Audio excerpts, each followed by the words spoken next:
শের খুদা যেভাবে খুদার বাক কাউকে ভয় করতেন না, পরোয়া করতেন না, এর খুদার এই সুন্নতটি সব সময় আদায় করতেন ইমাম শের বাংলা। এজন্য তিনি শের বাংলা হয়েছেন, বাংলার বাক হয়েছেন। সুবহানাল্লাহ বলেন। ওই কন্দকের জমিনের বাতিলেরা আমার শের বাংলাকে দাওয়াত দিয়েছেন এবং শের বাংলা রহমতুল্লাহি আলাইহি দাওয়াত গ্রহণ করেছেন। শের বাংলা রাদিয়াল্লাহু আনহু কন্দকিয়ার জমিনের মধ্যে গিয়ে দেখেন সেখানে মাহফিল করার সেই ধরনের কোনো দৃশ্যপট নেই।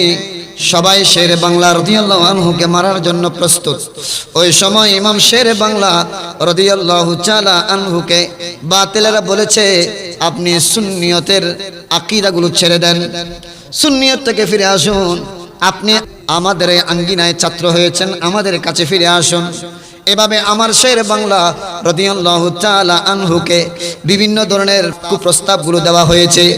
ওই মুহূর্তেও আমার ইমাম শের বাংলা রাদিয়াল্লাহু তাআলা আনহু আহলুস সুন্নাহ ওয়াল জামাতের আকীদা থেকে বিন্দু পরিমাণ লড়চড় হয় নাই। জোরে বলেন সুবহানাল্লাহ। আরো জোরে বলেন সুবহানাল্লাহ।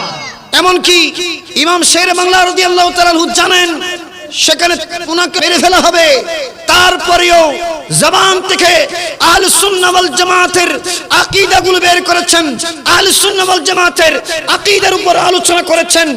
কোন সন্ত্রাসকে ওই মুহূর্তেও আমার শের বাংলা বিন্দু পরিমাণ ভয় করেননি। জোরে বলুন না সুবহানাল্লাহ।